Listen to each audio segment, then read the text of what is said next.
Hey, what's going on? This is VideoFort Don, and welcome to another tutorial. Today we're going to be building a sci-fi city scene in After Effects using Element 3D. Let's take a look. Okay, it's later than usual, so I have to speak a bit quieter than usual, which, let's be honest, is quiet anyway. But today I will be even quieter because there are people sleeping in their house too, and I don't want to wake them up. Anyway, there are two versions of this scene, and I think I prefer this version here. This is kind of the daytime, evening kind of scene, and I also did another variation with where it's just darker, basically, more of a nighttime scene.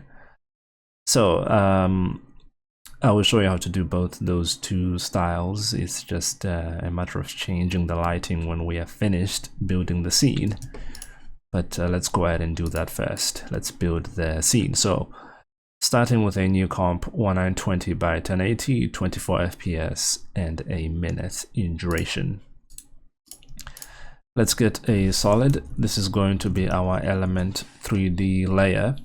And if I go to Effect, Video Copilot, and Element, in Scene Setup, we are going to be using this collection of low poly sci-fi buildings, which I actually prepared specifically for this tutorial. So there are 24 of these, and they will be available for you to download along with some install instructions. But anyway, the way I numbered these represents the size of the building structure. So number 1 is this right here, and is also the smallest out of this entire set. It's 24 in total, so number 24 would be the tallest. Okay, and you will see why this is important shortly. Now, you don't have to use these same buildings I am using. You can basically use the techniques to build any kind of city you want with any kind of asset or assets that you may already have as well. For example, this here is the Futuristic Buildings pack, which is available to download for free from Video Copilot. But for my scene, I wanted all of my buildings to be similar in style, so they all have the same material on them. And also, they are very low poly, which means I can build very large cities without putting too much strain on my graphics card, for example. Anyway, like I said, this is available for you to download too if you want to follow along with what I am doing. So let's just go ahead and put the rest of these into the scene. And they will all come into the scene into this same group, which is great because you can see here each model is creating an instance of the material. And if I wanted to edit how this looks, I would have to do them one by one. But what I can do instead is if I just rename the first one to be main and apply this to the group, it will automatically go to each model, as you can see here. But after this, I need to take these models out of the group so that they can be treated as individual objects when we clone them into the large cityscape. Okay, so something like this, and I can also right click in the materials section and remove unused materials just to clean this up. Before we build the scene, let me also give you a quick breakdown of the material. It's just made up of a couple of images. In the diffusion channel, we just have this right here, and this was generated using a free application called JSplacement. And this is the lights material. But if I go back to the main menu, and this might be different, I haven't updated it yet. So anyway, go to the main menu and click one of these variations. And if I move around the iterations, this should generate a grayscale map. And it's random, so each time you change one of these settings, you will get a different result. Anyway, save this out, and for the lights material, I was using this pattern type at the end, and similar kind of controls, just a few sliders and shapes you can turn on and off, and then save out these maps.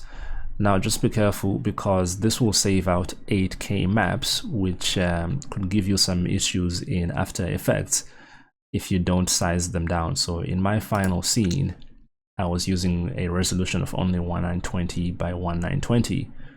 Let's jump out here for now, and I'm gonna just quickly refer to the example.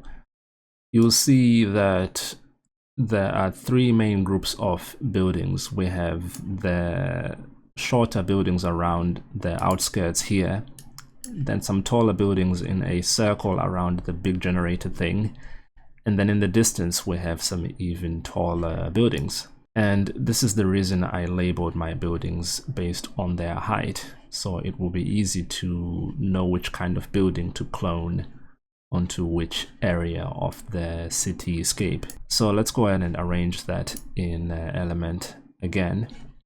The short buildings I'm going to put into group number 2, so that's anything from 1 to 7. So just going down the list, I will start with 7, then 6, and all the way down to 1. And now if I go back to the main scene, I will get a camera. Let's use a wide preset of 24mm, and I will zoom out and get more of a bird's eye view from a distance. We can still see all of the buildings in one place. So let me start by disabling group number 1, which contains the taller buildings from number 8 to 24, and we will be left with group number 2, which contains the shorter buildings 1 to 7. In here I will enable the particle replicator. Let's set the shape to plane, and the particle count is going to be really high. Let's go for 1,000 to begin with. Now I have a pretty good graphics card, so I can handle this amount of particles with no issue, but I think Element 3D is quite efficient anyway, so any mid performance to high performance card should handle this. And also, if you recall, these buildings are very low poly, so they shouldn't give you too many issues. If it does, just lower the particle count to something you can handle. Okay, they are all still in the same place, so let's go to the shape scale and size this up. I will go for 1,000. You just need a number that will give you a grid arrangement based on whatever types of buildings you are using. One thing I also did when I prepared these was I made sure that the footprint of each type of building was roughly the same or covered the same area, so that it fits into a nice grid pattern like this here. Anyway, you can do a few things in here, such as changing the seed if you don't like the arrangement, for example. So this is the main city landscape. Let's go ahead and make the other elements. I will enable group number 1, which is going to be the taller buildings, and in this replicator we will use the ring mode. Let's set the shape scale to 180, and I will set the particle count to 25. And maybe it's hard to tell, but this will give me a ring of buildings around the center. If I disable group number 2, you can see that a bit easier, and you can see it's made up of the taller buildings. Okay, moving on, we need a floor, and of course the main sphere generator in the center of the scene. That was actually a custom modeled object from Cinema 4D, but it's very basic, just a sphere with an inner extrusion going toward the center on either side. And then I applied 3 separate materials to be able to separate this into 3 pieces in Element. So we have the glowing core, this extruded section here, and the main body. So nothing too fancy. This will be available for you to download as well. In Element 3D, we can import this into our scene. Just go to import, because Element can open native Cinema 4D files, and the geometry will be separated based on the material that was applied in Cinema 4D. So here I want to put this sphere into a separate group. Let's make it group number 4. And Also, the way the materials will apply to this, I will need to separate this into two different objects. And let me show you what I mean. If I copy this material, let's call this one sphere main, and apply it to our sphere, let's say the outer section. I like how this maps onto that section, but if I apply the same thing to the inner belt, you can see it just stretches out and doesn't look very great. So that's why I separated these two things into two different things. So what I have to do further is duplicate the sphere setup, and on the second one only leave the inside section enabled and apply the same material, but change the UV mapping to a different mode. So change this from UV to box preserve aspect, and that should appear more correct. And if you combine the two, we get something which looks good altogether. Let's put this into a group, and let's bring both of these into here so we can view them at the same time. The first sphere has the glow and the main section, and the second one is just the inside section you see here. Combined together, we have the full shape. So this is in group number 4. Let's get a floor plane and put this into group number 5. So take it out of here. This will be set to 5, and just make this really large. Let's say 100 in this case on both the size X and Y. I will make another copy of our material. Let's call this one floor, and just apply that to the plane model. If I click this, I will go to the UV mapping, and let's tile it 10 times on X and Y. Okay, let's take a look at our scene in Cinema and see the updated changes. So we can see the floor now. Let's enable group number 2, which is the main buildings. Let's bring back the other buildings in group number 2. There is nothing in 3 yet, but we'll come back to that. But in group number 4, we have the sphere, which is in the center there, but it's just really small. So what I will do is go to create group null and just hit create.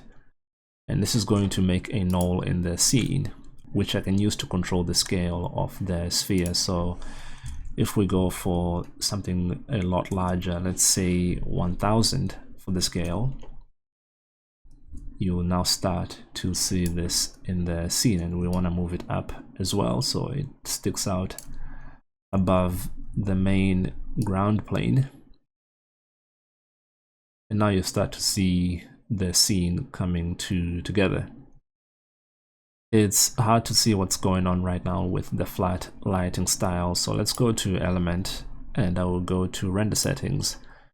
In lighting, I will just enable some additional lighting, and let's say a sunset preset.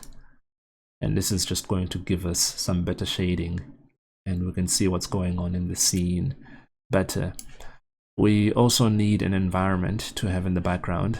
So if I go back to scene setup, this is the image I'm going to load up, one of the background plates from the Metropolitan pack by VideoFort Pilot, but you can use anything similar to this with some clouds in the background. In the final scene there will be fog and so on, so it's not too important what's in the background. You just need something relatively similar to this. So I'll open this up and click OK. And if we go back to our main scene, that will also influence the lighting in the scene.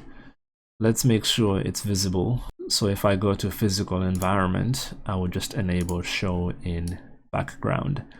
And we'll be looking at this from a lower angle like this here, so you won't really see the lower section of this. So moving on, let's create our camera angle and maybe do the animation too. I will get my camera again, go to transform, auto orient, and let's switch this off.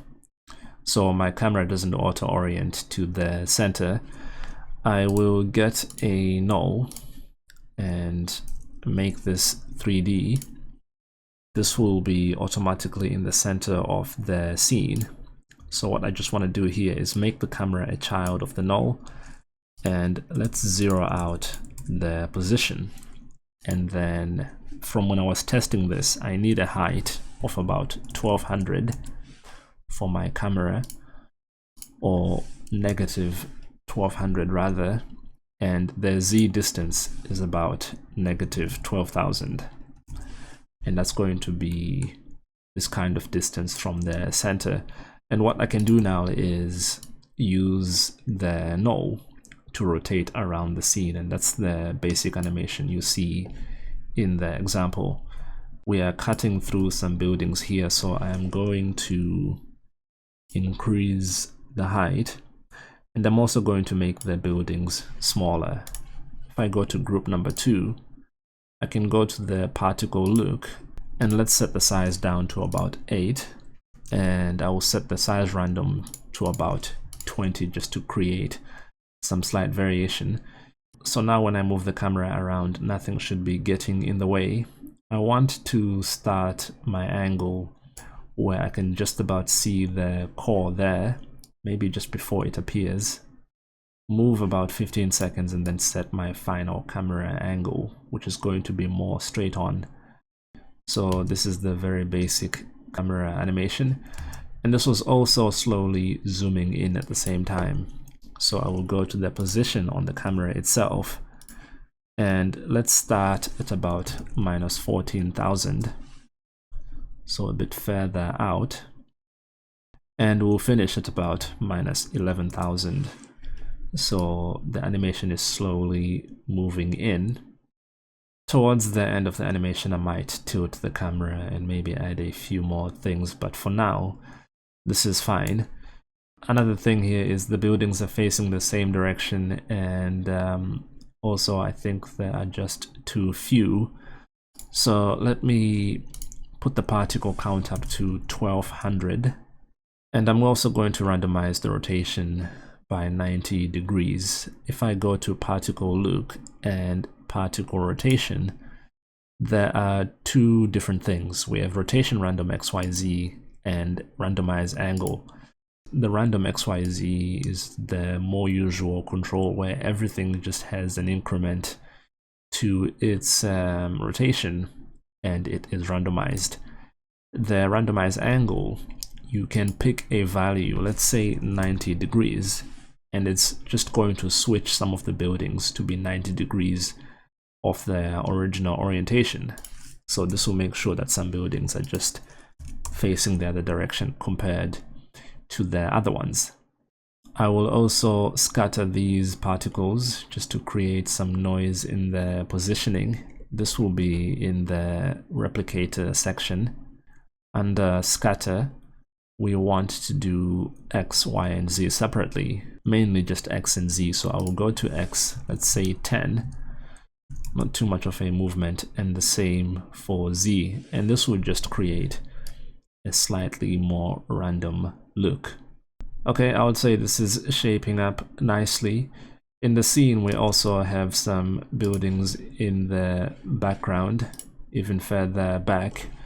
And for that, I am going to use group number 3, which is currently empty.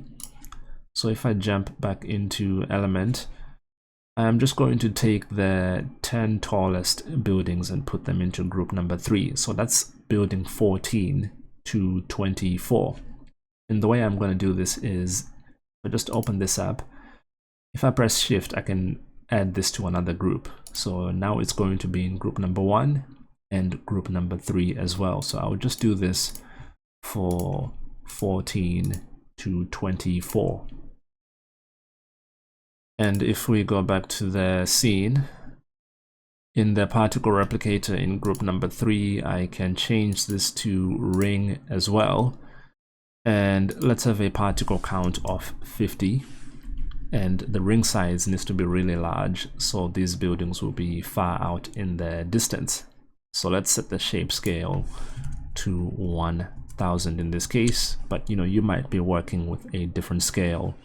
Just whatever this needs to be out in the distance.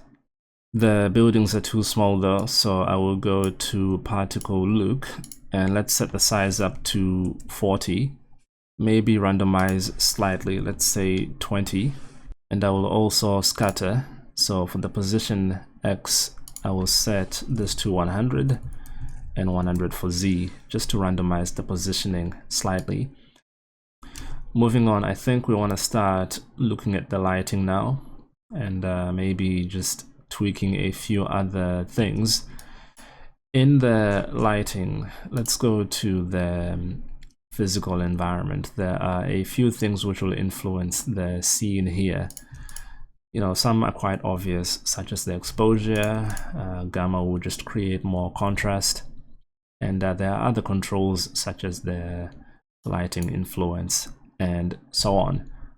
I don't recall the exact settings I used in my other example, so I will just try and guess and make something similar. I know this for sure though. In the scene, I had two lights representing these two openings on the sphere. So if I create a new light, it's going to be a point light, and it's going to be this kind of orange. Let's go to the top view, and I need to zoom out here. You can see this is where the opening is on the two different sides. So I will take this point light and let's zero out the Z position, but then move it out to the right side. Make a copy and put this one on the opposite side in a similar position. Jumping back into our active camera, there is too much light in the scene, so let's see if we can fix that. I will go to the exposure, maybe drop this to about 0.6, so we can see more of our actual lights, the effects of those lights. I think they need to be a deeper orange color. And I'm also going to enable shadows. So if I go to the shadows section, let's enable this, and the shadowing mode is going to be ray traced, which might be quite intensive on your graphics card, but if you can handle it, you definitely want to choose this option because it looks better. And then in the lights, you need to enable the shadows in here. So cast shadows and turn this on. And this is going to make the lights behave more accurately in the way they illuminate the scene. So again, turn this on, and we just need to move the two lights up here so they line up with where the glow is going to be coming from. The reach of the lights might be too much, so we can go to the fall off and use something like 1. That is enough to pull it in quite a lot. But then what I would do is go to the two lights and just bump up the intensity. So if I press A twice, we can go to the intensity, and let's go for something like 500. From here, it's just you know, trying to balance all the different things. I think my scene would look better too with some reflections, and configuring other areas a bit better. If I go back to scene setup, I will enable reflection on the main materials. So this will be in the reflectivity. Let's set this to 100. I think that might be too much for the main buildings. Maybe around 80 instead. I'll do the same for the main sphere, maybe just a bit more though, let's say 85. The floor, maybe I'll just make darker. So in the diffusion, let's bring this color down, and you can't see the preview unless I click on the floor.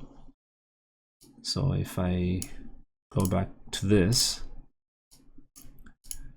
bringing this down is going to make it darker. I'm also going to remove the illumination from this. We don't need the flow to be lighting up. And the glossiness I will set to about 85%, so it's not too shiny looking. We now have some better shading and reflections bouncing around, and this is now reacting with our scene, a lot more with the environment rather. Let me go to the fog and I'll enable this. This should darken things quite a bit. Let's choose a blue kind of fog color, maybe somewhere in this range. I'll go to the fog opacity and maybe go for 60, but configure where the fog begins and ends. So for the range, I will go for something a lot higher, let's say 20,000. And for the start distance, I will go to about 2,500. And this should give us some nice depth in the scene. Everything is too bright though, including the reflections. So there is this control here, lighting influence. We can slide this around until this looks a bit more natural. Maybe around 90%. Maybe bring back the exposure to the original one. Just trying to balance this out until it looks correct. The fog might be too weak now. If I jump in here, I can make it brighter. I would say this is similar to the example before the color grading. Maybe not quite the same, but similar. The core section here was brighter, so let's go to the scene setup and the glow. I will go to the intensity and go for about 400. Click OK. So it's a bit more of a yellow color. And I can go to the post settings, let's say some glow, enable this, which can be interesting, but it's too strong there. Let's go for an intensity of about 0.2. So it's just not too much. And we can stretch this out with the aspect control. If I type in 2, it's going to be a wider kind of glowing effect. And of course, you could just apply the standard glow on top of this too, and see what that does as well. You have to play with the threshold though to limit where it's going, and then you can do the radius and so on, make it look more intense if you want to. And again here, just tweaking the lighting and trying to see if I can get it to look a bit better. Just darken it slightly. This is more of an evening preset more than daytime by the time we apply the fog, and of course we want to see the lights coming through as well, so we need to create a generally dark scene. Okay, I would say that's fine. I would take a new solid, and this is going to be 1920 by 800, which is going to give me the 2:4 film aspect ratio. Click OK, and then take another solid and just make this one regular composition size. Put this below the first one, and I would change the track matte to be alpha inverted to give me some cinematic bars. You could just use a mask if you want to, but I do it this way sometimes. I will go to the beginning here, and my camera is going to be tilted. So if I go to the rotation, let's start with something like, I don't know, maybe 11 degrees on one of these controls. It's the last one, maybe even higher. Let's say 17. And I will go to 15 seconds and zero this out. So the animation is kind of swooping in at an angle and zooming in at the same time. The whole scene is too hazy right now, so this is where we can do some color correction below our letterbox bars. If I go to color correction and curves, I can play around with, let's say, bringing blue up in the shadows, taking out red from the shadows, and let's say green can be kind of in between those two. And I'm going to create some contrast in just the regular RGB section like this. Of course, I forgot the rotating generator. So this is going to be controlled by the same group null we used to scale this up. If I go to the rotation, I need to find the right axis to spin. I could perhaps do something which is spinning around sideways. That might be an interesting animation in itself, but to do something the same as the example, it's the X rotation here. And as the camera is moving around, I want this to be spinning away at the beginning.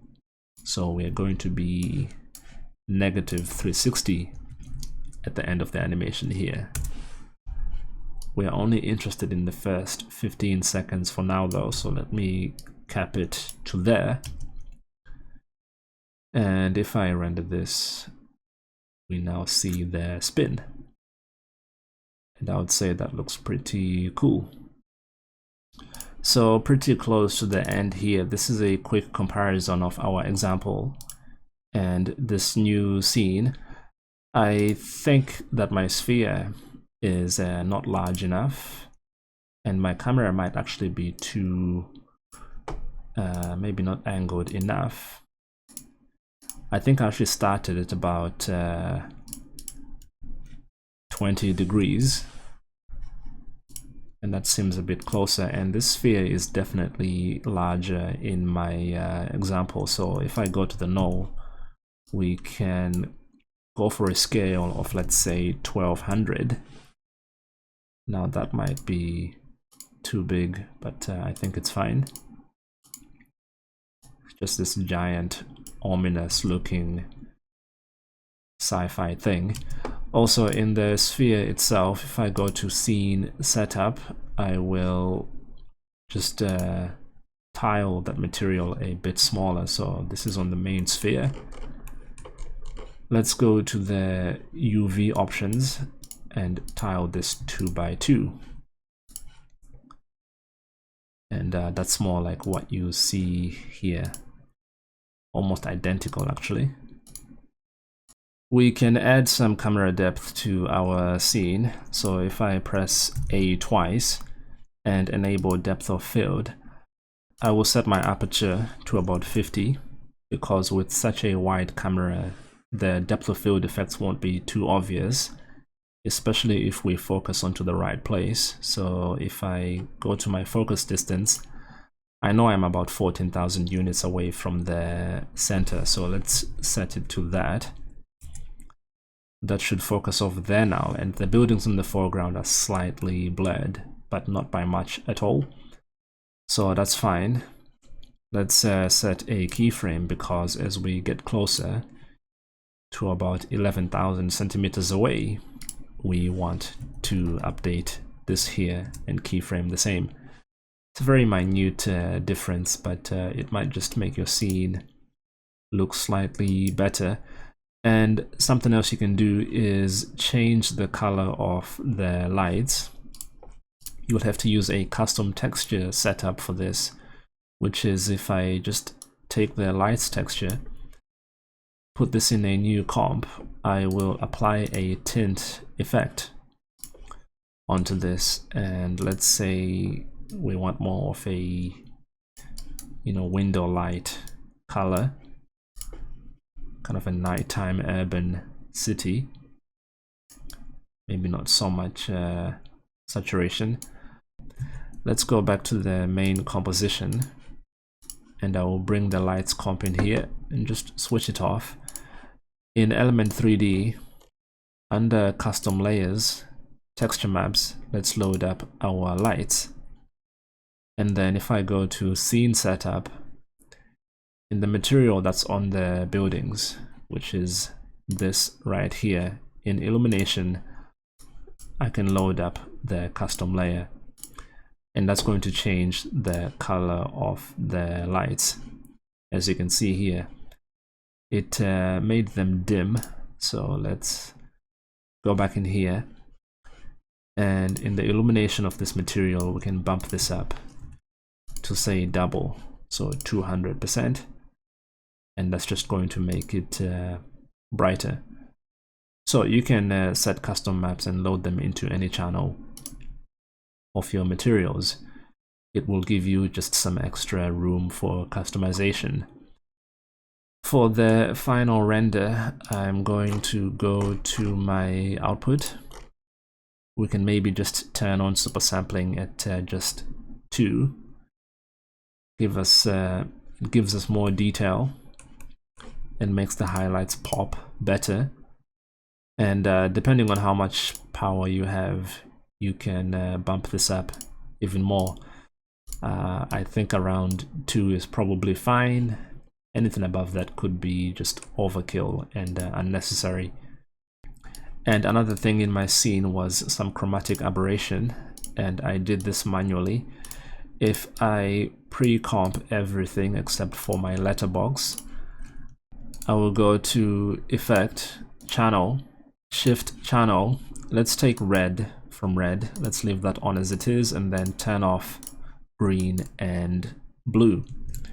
Make a copy of the layer, and on this one we go to the next color, which is green. So red is off, green is on, and do that for blue as well.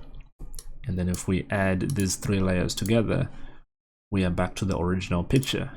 But now we can offset the scale slightly to create a chromatic aberration effect. So if I go to the scale, I will go for 100.5 on the second layer, and on the third one just 101. It's a bit exaggerated here so you guys can see it, but it creates this RGB split effect. If this were for a real project, I would tone it down, maybe 100.25 and 100.5 instead, so it's really subtle. So that's the main version of the scene. I also have a nighttime version, and this really is just turning off the lights. I would duplicate the effect, or maybe just save a different version of the project. Let's turn off the top one, which is going to remain this dusk version. I will go to the copy and just darken this a lot. So exposure, we could just drop all the way down to like 0.2 or something. Maybe just load up a different image for this, a nighttime image, instead of lowering the exposure. So I have the blue night, for example, and this will update in the reflections too. So we can leave the exposure up so we get some of that reflection coming from that. But everything else is now toned down. The fog is now too obvious, so we can maybe lower that to about 20, and that's going to create more of a nighttime scene. Anyway, you get the idea. It's very simple once you understand how everything works here. But I would say that's it. That is how you create a sci-fi city scene. I hope you guys enjoyed this, and I hope you learned some new stuff. Thanks for watching, and I will see you next time.